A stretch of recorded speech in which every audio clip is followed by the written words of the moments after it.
Cat Nash, your resident fly guy, your chief architect, Michelangelo, stararchitects.com, here to help you redesign your frame of mind when it comes to this lifestyle thing.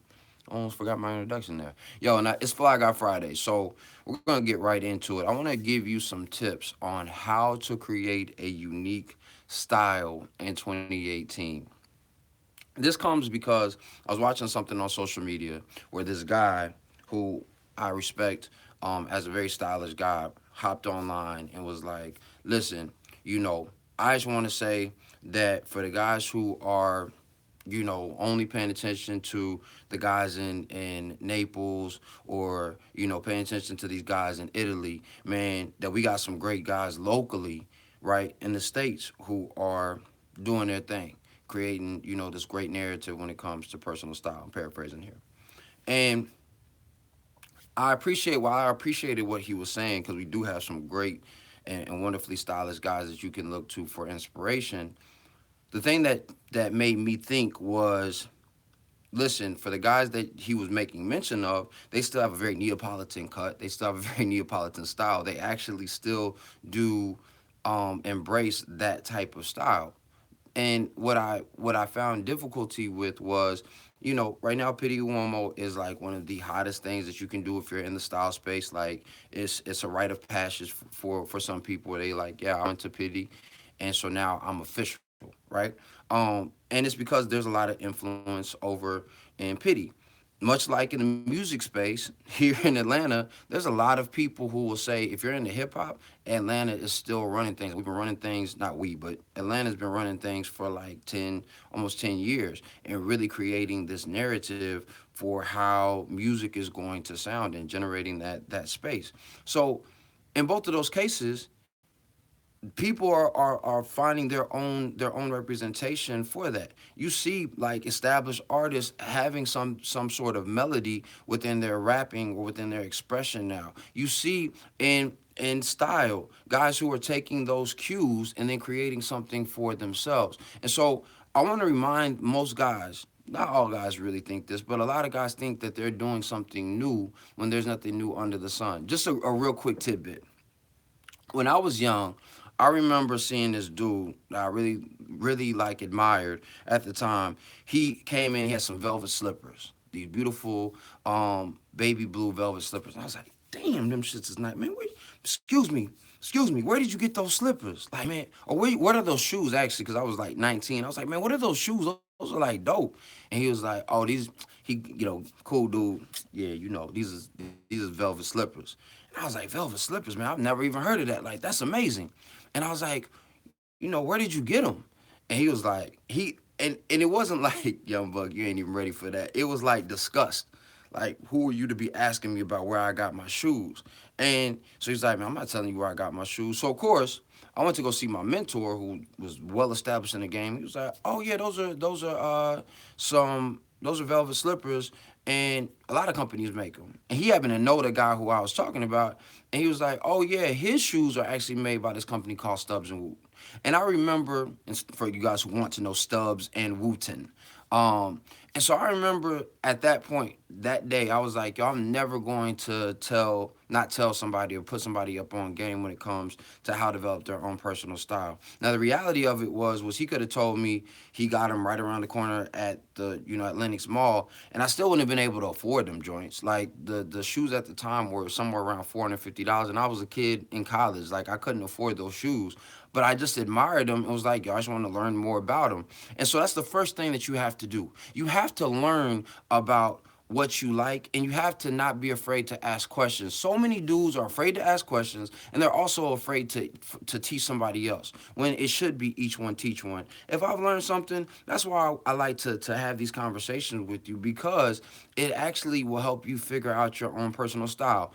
True, some guys are going to jump on the hat wave. Some guys are going to jump on the slipper wave that they did 4 or 5 years ago. And for some of those guys, it'll stick with them, and they'll say, yo, this is something I actually love to wear. For most of the guys, though, it's going to end up being a trend that they're going to dismiss like they do everything else. And so because of that, I don't worry about telling you where I got something or what I'm on. It gives you access to having more understanding of who you are and what you're looking to represent.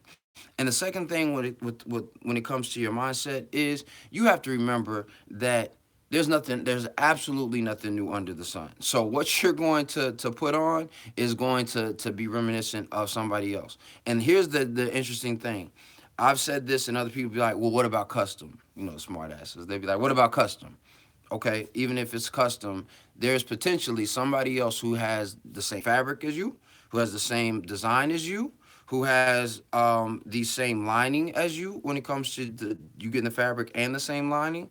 So at the end of the day, there's somebody who potentially has the same garment. And if you're not doing that, if you're doing off the peg or ready to wear, of course somebody else has the same thing as you. You're not creating anything unique because you went to a mall or to a store to go pick up those clothes. So what actually makes you different? Well, what makes you different is how you're thinking about the clothes, how you're thinking about how you're going to put them together. And especially in menswear, understand that your uniqueness is going to be something that's usually going to be super subtle. It's going to be the way that you match your patterns. It's going to be the way that you leverage colors and color harmony. It's going to be the way that you tilt your hat. It's going to be the way that you shape your fedora. It's going to be the way that you drop your pocket square. It's going to be the way that you tie your shoes or the way that you lace your shoes. All those little nuances are going to be what separates you in those different types of spaces. And then when it comes to you constructing your actual wardrobe, then it's about you leveraging what you already have in your wardrobe and creating a alternative type of expression. What do I mean? Well, you may be the guy who really loves vintage Americana type of style. So you may have a beautiful leather jacket and you may have a great pair of Selvedge denim jeans and maybe some Harley Davidson boots. And all of a sudden you come across this beautiful Fair Isle sweater that you saw from Ralph or from J. Crew or any one of these other Americana types of brands, and you say, "Man, I want to add that to my repertoire." And so because of that, you add that to your repertoire and maybe throw on a turtleneck or another V-neck under there, or maybe even a button-down shirt. And now you created this whole different type of look where people are like, "Man, that's an awesome style." And all it was you leveraging what you had in your closet to create something new.